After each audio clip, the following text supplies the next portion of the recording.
So, welcome back to the second part of our session on the social as the sacred and the realm of sacred normativity. Our next speaker is Werner Gephart, which puts me in the slightly peculiar situation to present someone who's not only my principal and PhD advisor, but also, of course, one of our hosts of this conference today and the founding director of this colleague.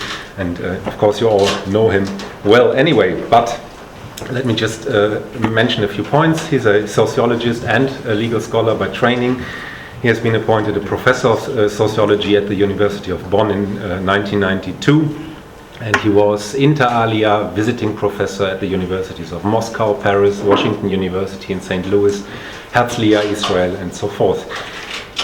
He founded this Käte Hamburger Center for Advanced Study Law as Culture in 2010, and since then is the director of this institution. He has been awarded, just to mention a few honoraries, the Alfred Grosser Professorship at the Institut d'études politiques de Paris. He was named Fulbright Distinguished Chair for German Studies in St. Louis. He received the Premio Laici per il Mediterraneo in Pescara, Italy, and an honorary doctorate by the University of Turin, Italy. Out of the massive amount of publications, I will just name 4. He's, besides his interest in Émile Durkheim's theory, also the editor of the historical critical edition of the Sociology of Law of Max Weber. And from his books, just to mention those, I would like to highlight 3. That is the work on Strafe und Verbrechen, Punishment and Crime, Émile Durkheim's theory. Another one is Gesellschaftstheorie und Recht, Social Theory and the Law in the Sociological Discourse of Modernity, with large dedicated chapters also on Weber and Durkheim. And a monograph on law as culture, which first appeared in 2006. So, without further ado, the floor is yours, and we'll listen with excitement to your talk on the social, the sacred, and the cult of law.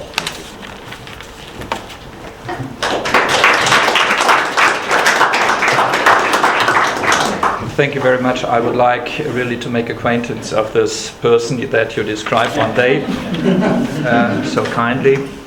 When the center was approved to come into existence by an international commission of experts, a high consensus was established that the 2 founding figures of sociology would contribute 2 main pillars for the House of Legal Cultures, namely Max Weber and Émile Durkheim. For what reason? Not for being in the celebrity status of being founding fathers, a formulation always leaving apart the founding mothers, Louise and Marianne. The first contributed enormously to Weber's writings about the law with her fundamental study Ehefrau und Mutter in der Rechtsentwicklung, her study leaving traces in Weber's so-called Sociology of Law. I had the pleasure to edit some years ago in the historical and critical edition about the wonderful Louise, who brought no less than for Weber an important mortgage to Émile Durkheim into the household of chronically poor intellectuals. We learned, besides her obligations as mother and spouse, to have made and posted the bundles of books who constituted the material corpus of the admirable Année Sociologique. In the structure of social action, Talcott Parsons had pleaded for the death of Herbert Spencer and for the life of Weber and Durkheim, in their convergence of a voluntaristic solution to the problem of order. We thought to read the convergence thesis best for all fans of the 2 sociology theses, a pure horror image, I imagine, in a more trivial sense, that both of them were inspired by the law. Their way to conceptualize and capture the world into the net of concepts, den Schraubstock des Begriffs, l'étau conceptuel, and the necessity to build sociological theory on the basis of the law, a birth of sociology out of the spirit of the law may be observed. With regard to Weber, we had asked some years ago in this vein, how do we have to understand the role of law within the process of Occidental rationalization as the main topic of Weber's comparative sociology, as many would say? Isn't it religion that has to be regarded as the decisive pointsman in the light of Weber? If, however, law played a decisive, perhaps more hidden role in this explanatory game, how does Weber deal with contemporary knowledge about the diversity of legal cultures? Or do we sink with him into the sea of legal stories from Mesopotamia to Israel to Egypt and the Greeks, the Roman Empire and the Chinese civilization, Japanese receptiveness and Islamic judicial scapes? How is the ideal extraction of laws influenced by Islam, Judaism and Christianity related to the experiences of interference, hybridization and pluralization that define our agenda in the global age? Similar questions may be asked to Durkheim, as we are not completely incompetent readers of his work. We know that his strength does not lay so much in the explanation of the differences of cultures, but in the structural mechanisms and modes of producing solidarity, le lien social, belief and unbelief in societal values, acceptance and rejection of the law, obligation and rights, inattentions of normative orders, and the problematic to arrange the polymorphisme des morales of normativities with the polymorphic structures of society. A project of normative and social pluralism as far as I read Émile Durkheim. One can, of course, also try to read him as a monolithic author. I think there is an interesting debate to have with Durkheim. But please allow me to start with some basic observations on his work, remembrance for those who read him day and night. A parenthesis. By the way, Pierre Bourdieu reposted on my urgent questioning to participate in a conference on Émile Durkheim some 30 years ago with a very interesting remark à la française: on ne parle pas publiquement des gens avec qui on va se coucher. And then to add some afterthoughts beyond.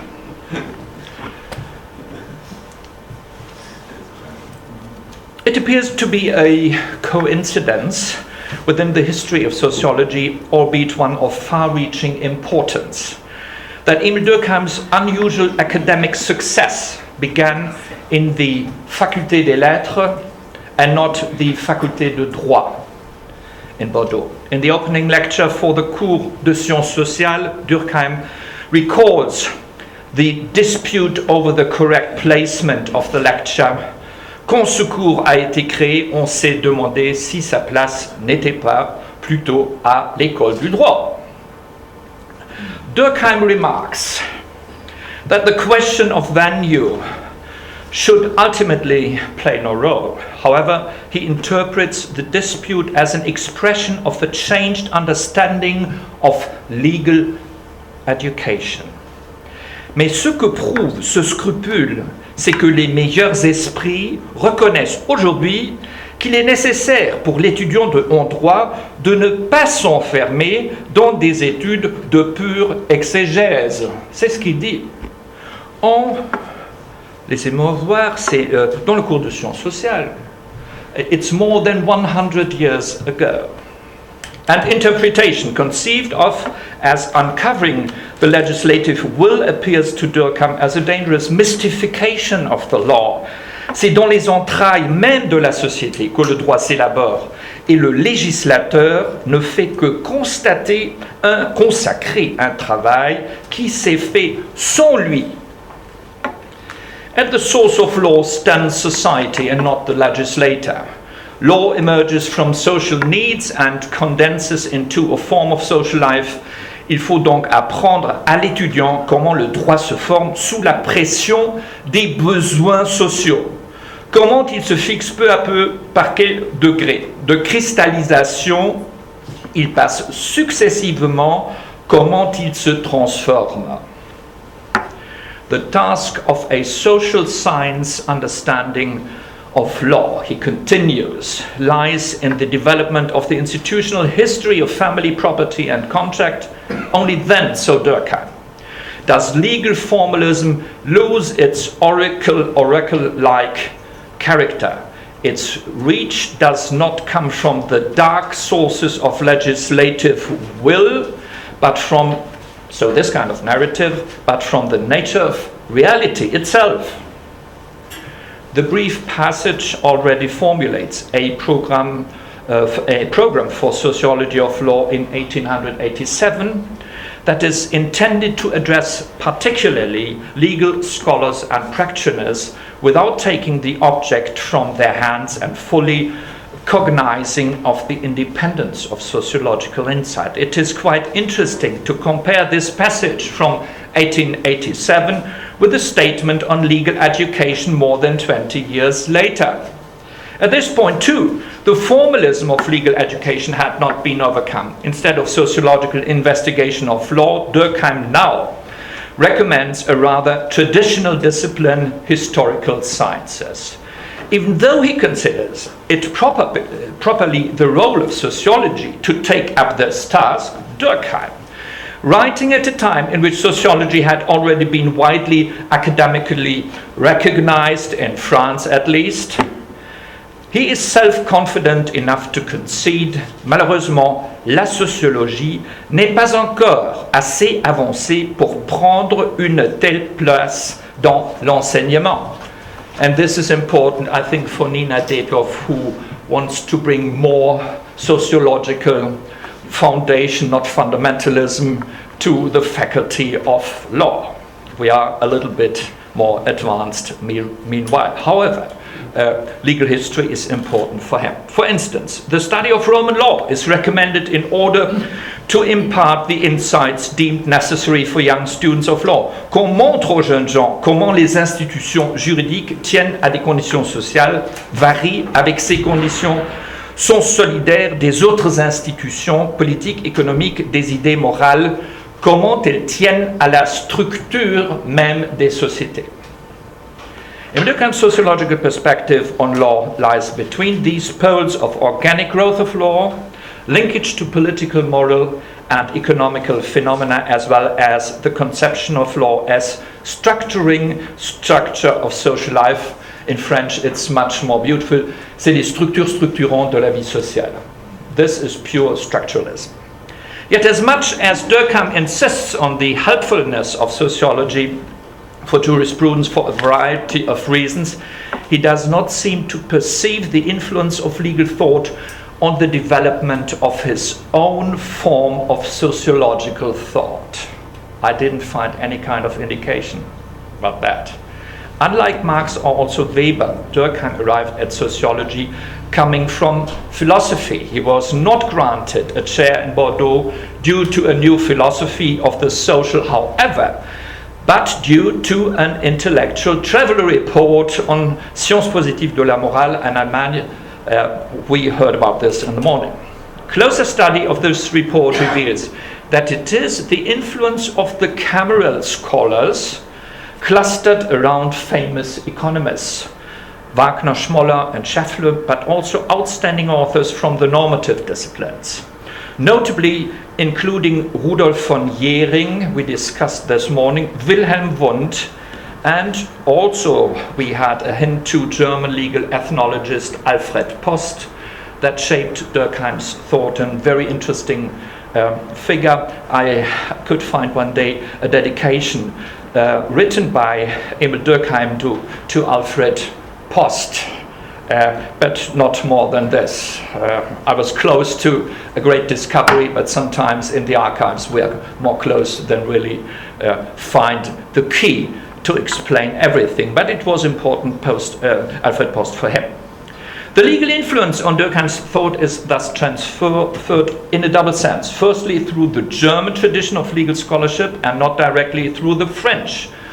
Further, though I have, of course, to differentiate this argument, having listened to the talk of Jean-Louis Halpérin ce matin. So I have to make some corrections in this part of my talk. further from a perspective that was not based in seeking juridical insight, but from the search for a fundament of social science in general. Émile Durkheim thereby receives the sociological aspects of contemporary German legal scholarship in a way that did not succeed in Germany itself, and this is a very interesting point. Émile Durkheim conceives of law as a central structure of social life, but also, as later seen in the study of the division du travail social, as a separate method of sociological research. This leads to a paradoxical situation, that Émile Durkheim remains methodologically more legal than the lawyer Max Weber admitted of himself, and yet can only recover the specificities of modern law from the periphery. I come to my second point. The Constitution, I have still 2 minutes? Okay. The Constitution of Social Life as positive sociology of the law. And there I would like to talk about some ambiguous encounters with German social science. This has nothing to do that there is Simmel and women between the two of them. It is not a concrete, it is only a phantasmagoria, not a real story I will tell about this. The appraisal of the study of morals in Germany not only brought Durkheim his teaching position in Bordeaux, but also lastingly influenced his conception of the social. Confronted with the German influence in Émile Durkheim's thought, the author himself greatly downplayed the influence of his study trip. Elsewhere, I could show which memory gaps and errors Émile Durkheim suffered from in the Déplage affair of 1911, and this has to do, for example, he said, I never read the Einleitung of Georg Simmel, but he read, and he was in exchange, he was the translator of Georg Simmel, Comment les formes sociales se maintiennent, in the first volume of the Année sociologique, and all this was transferred and transmitted by the aforementioned Célestin Bouglet, who went to Germany to visit with Georg Simmel, and who was in exchange with Simmel by way of letters that, due to our common friend Philippe Bénard, I could discover in the early 80s at the Bibliothèque Nationale. And this is a very interesting exchange of letters where we have only the letters of Simmel, unfortunately, because the Simmel archives poses a lot of problems, as you know, because a lot has been lost. But by the letters of Simmel we know how he himself conceived the emergence of a sociology in Germany, where he thought himself to be the only one to be a representative of sociology at the time. And it's interesting that those revelations are written toward a stranger, a foreigner, that was Célestin Bouglet, from whom he knew, and he knew that together with him there was the nascence of the Année sociologique, where in the end Durkheim was the translator of his proper contribution, Comment les formes sociales se maintiennent. In the 80s, French sociology had reached a dead end, one could say. The legacy of Auguste Comte had drifted off into the pseudo-religious wake of a sociological cult, and new forces such as Fourier had become adherents of the unfruitful paradigm of organicism. While the name of sociology was certainly alive, what was missing was a productive spirit capable of reconciling the work of Auguste Comte with the difficult conditions of the Third Republic following the Lost War. The glance over to Germany that had entered the heyday of scientific and academic development had led Célestin Bouglet, but also Théodule Ribot, to German universities. While apart from Simmel, sociology was not a topic in Germany, there was a broad movement to find a fundamentally new approach to the problem of the normative world. In Germany, utilitarianism had not found a firm foothold, and Kantianism did not lead to a revolution of the normative disciplines. That was the thing we discussed this morning with Stephen. Durkheim was therefore right in tracing the disciplinary backgrounds to doctrine in Germany that would coalesce into sociology in his own work, Volkswirtschaftslehre on the one hand, and the empirical subdisciplines of legal studies such as comparative law on the other. It is thus no surprise that Max Weber is attributed to sociology both as a lawyer and as an economist. However, Émile Durkheim was influenced particularly by those economic doctrines that Weber firmly rejected, namely Wagner and Schmoller. In Durkheim's view, the decisive contribution of Volkswirtschaftslehre is the founding of empirical moral studies. The historical school of national economics broke with the tradition of immutable natural law. Or, la philosophie qui jusqu'à ces temps derniers régnait en Allemagne croyait pouvoir déduire de la nature de l'homme en général une morale immuable, valable pour tous les temps et pour tous les pays. C'est ce qu'on appelle encore la philosophie du droit naturel, Naturrecht. Morals and economics are placed in a productive relationship to each other.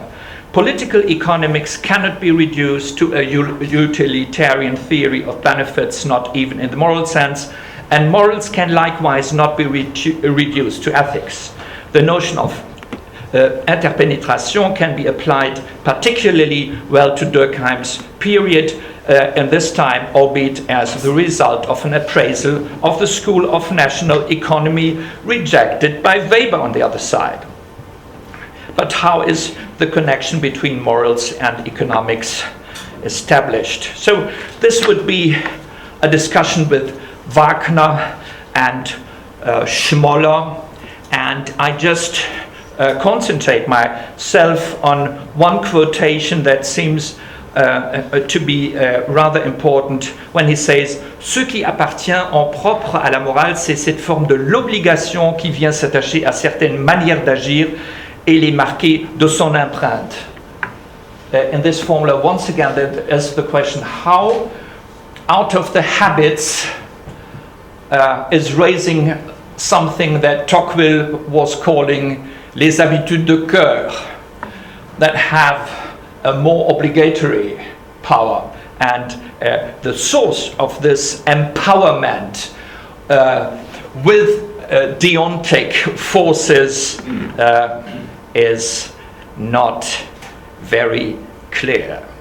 Ainsi se forment les mœurs, germe premier, d'où sont nés successivement le droit et la morale. Sont nés, là aussi, c'est beaucoup métaphorique quand même, car la morale et le droit ne sont que des habitudes collectives, des manières constantes d'agir qui se trouvent être communies à toute une société. En d'autres termes, c'est comme une cristallisation de la conduite humaine. Let me, and allow me to make a shortcut. When we ask what makes habits really obligatory, we have legal theories about that. It is not only the common practice, but also the fact to have been accepted as normatively relevant. Otherwise, there is no deontic power of the pure habitude or the pure habit as such. This is lacking, at least in the Durkheimian view. There is something like a move towards and a mystery about this kind of change. What is a mystery that we can criticize from a philosophical point of view, from the is to the ought, but it is meant here as an empirical observation, where at least one part is not very clear. And this part might be filled by religious influences, by magic, or what is the magic that makes a habit a really binding legal norm. Though the assumption of a real social organism that is the subject of morals and economics, the old dichotomy of individualistic and collective ethics disappears in a way, and law is constituted as the consolidated form of economic life. I will stop here just to show you only a hint at Durkheim's reading of family law. It is his own family, as you can see, and it is also supplemented by a dogon plastic of a father, a mother, and a son. This is the nuclear family in Africa. But there is a little bit of a change. There are some young people, as we know them from Italy, from Spain, and other places, where the question whether family is able to deliver solidarity can't be very well answered when the state is not able to do that. The family has to come in, and we come back to structures of solidarity that we thought would have been overwhelmed and overridden by the welfare state. What is not true, and it becomes more and more important with in Italy, in Spain, with the economic crisis. So, as in the morning, what I wanted to do, le fait social comme fait juridique, to demonstrate how much the normativity is part of the construction and the definition of the social. I just will quote the sentence. Quand je m'acquitte de ma tâche de frère, d'époux ou de citoyen, quand j'exécute les engagements que j'ai contractés, je remplis des devoirs qui sont définis en dehors de moi et de mes actes dans le droit et dans les mœurs. So what has become more clear for me in this morning, so this family law on the one side, it is an example that comes from the legal sphere, it is very clear. In order to explain the main traits, the exteriority, the obligation obligatory character of the social fact, and also the universality, all those criteria are exemplified by an example, by a legal example. So the question how much there is even an equation or an identification of the normative sphere with the social as such was discussed a little bit in the morning. It became much clearer to me how sharp the question could be to find any kind of social elements out of the realm of normativity, as one could call it, if we follow the Durkheimian trend and strand and vein, and to remain in the Durkheimian vein. I'm not very sure about that. We discussed it a little bit in the morning. But for the question of a birth of sociology out of the spirit of the law, at least, it would be a further argument. The definition of the fait social with its super-individual character, its obligatory character that carries sanctions, and its generality is thus narrowed down, as one could say, to the basic elements of law. I come to a short interlude. What are the consequences from this entwinement of law as a universalistic structure and method of social life for sociology of law? The limits of these perspectives are obvious. I mentioned some of them in my introduction. Legal analysis is necessarily regressive. Its sociological quality depends on the complexity of the definition of law and the understanding of law, by which sociology as legal theory would be reduced to an analysis of the inner structure of law. This eminent limit to the legal sociological claim towards universality raised by early Durkheim produces pressure from within the theory itself to expand the sociological perspective, ultimately leading up to another claim towards universality, dont le principe tout est religieux, joining the regression problem of this morning. Nothing new. meanwhile, unfortunately, was not. So we had to take a pause and to have lunch and so forth. So we need perhaps some minutes more. But I think it is really possible that we come back again to this circular situation.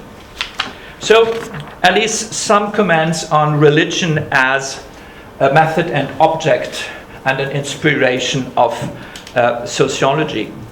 Since the humble beginnings in Bordeaux, where Durkheim still had to fight for a place in the Faculté des Lettres in order to simultaneously address the mighty faculty of law in his teachings, law became established as structure, method, and causal factor of social life in the sense of a comprehensive paradigm. At the same time, the seed for a paradigm of sociology of religion had been sown that would eventually replace Durkheim's legal sociological perspective. Here too, religion is viewed as a mirror of society, and law and religion are thus interpreted as functionally equivalent cultural forms of social life.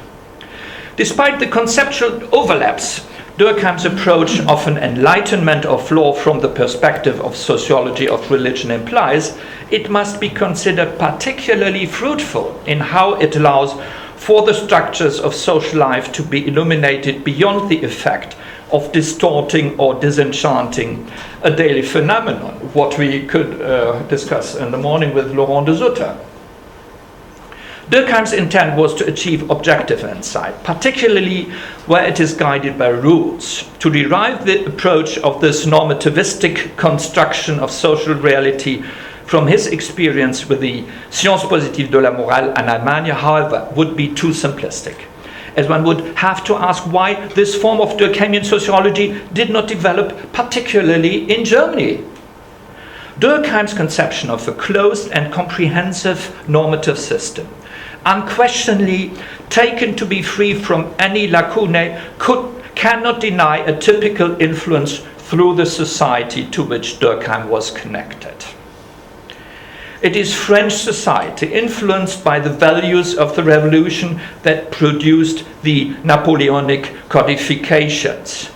The legal culture, or, we discussed it some minutes ago, as one could also call it if one defines legal culture by a specific generation of jurists, one could call it also a legal civilization. We could become more familiar with the spirit of revolutionary natural law, for which Durkheim only had ironic words to spare in Weber's analysis, if we had the time to do that. The paradigm of sociology of religion certainly cannot be reduced to Durkheim's socialization in the Jewish faith in a linear manner. Nevertheless, given the practice of Jewish daily life, where particularly the distinction between the pure and the impure, the holy and the profane, the carrying out of rites that are legally sanctioned, and the Talmud laws on divorce, etc., that are religiously sanctioned, are so dominant, we cannot help but believe to understand the commonly or the bringing together of law and religion emphasized by Durkheim better when taking his biographical background into account. A biographical background that is very much debated in the last years and burdened with the question to what extent the fact that his father had been a rabbi might have led him to say, avant tout je suis fils de rabbin. And what this means for the very complex questions, how Émile Durkheim related to Judaism and what this heritage meant for the construction of his social theory. Perhaps the talk about Durkheim's view on Islamic and Jewish legal culture by Raja Sakrani tomorrow might bring some clarities to this point, because in those compte rendu there is some interesting informations about his knowledge also of Talmudic jurisprudence. What has been a debate, and of course you will understand this is not a question of biographical reductionism, but it might perhaps be elucidating. I come to a last point, normative crisis, anomia, and the religious solution. In his search for a solution to the crisis of modern societies, what was his main topic, Durkheim repeatedly touched upon the religious complex without assuming a cure for the normative crisis of modern societies in this institution as such. So I have a longer passage about this, and for reasons of time I will skip it. But I think that it would be interesting to see what we have to think about an argumentation of a juridification of the holy needed to be retraced in order to discuss the chances for a re-sacralization of law from which new forms of normative linkages might emerge. Laurent de Sutter dealt with the problematic in the morning. But what kind of moral, more general lesson may be concluded? To this extent, one might read Durkheim's interpretation of property, which comes from the perspective of sociology of religion, as a juridification of the holy. But Durkheim's sociology of religion claim goes further. For him, the determinant aspect is not religious beliefs as représentation collective. For in this case, Durkheim's late writings on the sociology of religion would tend towards idealistic means of explanation. However, institutions cannot be deduced according to the content of their beliefs. One rather needs to continue searching for the signifiant for what is symbolized by a religious belief. This question does not merely serve the purpose of extending the Sehnsucht nach dem Ursprung, longing for the origin, into theory, but increasingly assumes a methodological meaning in Durkheim's theory. This meaning is related to the analysis of law in an extraordinary way. À travers une religion, on peut retrouver la structure d'une société. So this means there is a functional equivalence between the law and religion, also with regard to its methodological function to get an access to a society if one looks through the lenses of the religious constitution of life worlds, system worlds, and so forth. So I come to my conclusion.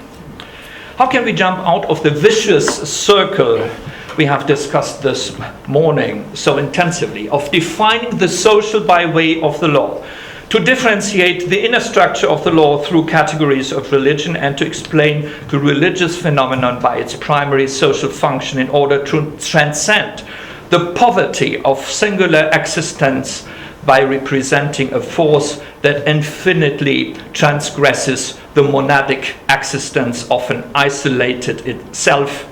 All this by way of a methodology that is nothing than a set of rules. This logical Einkreisung makes most of us intellectually nervous. The idea of a circuit that transports by way of contagion some social energy through the law to the social leaves a lot of irritation. However, when we ask for the reason of the law, der Grund des Rechts, if we ask for a Grund des Rechts exactly, we look for the glance of the law in Kafka's parable, the everlasting mystical reason of the law with Jacques Derrida, or the divine and mystical foundation of the law with Walter Benjamin. Believing in the religious legitimation of the law as a belief in the law, as Judaism and Islam tells us, leaves no space for further foundational questioning. It is the religious myth of the nascence of normativity. The anti-juristic legal and religious cultures have more problems to invent a founding myth of a logical Grundnorm. Its realistic substitution by original violence, or the myth of constitutional theology.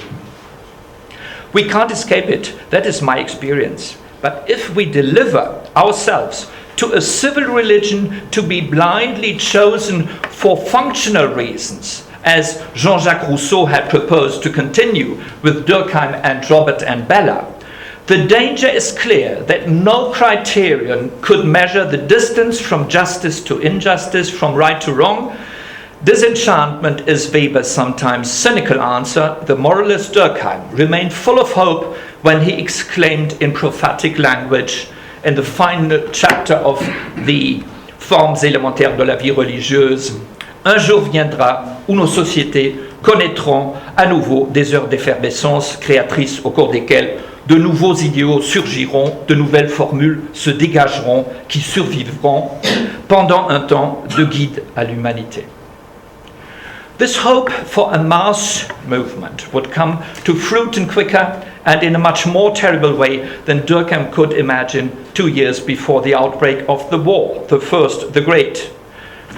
In a war to which his son André fell victim, the death of whom Durkheim could not overcome. And that he described in sociological terms in his Écrits de guerre, who 100 years after, they would also deserve some further readings in our context, because the war's validity culture of exception, that is how norms are validated and legitimized in those situations, impregnated the whole realm of normativity. To explore this could and would be another conference. That's why I stopped here. Thank you very much for your attention.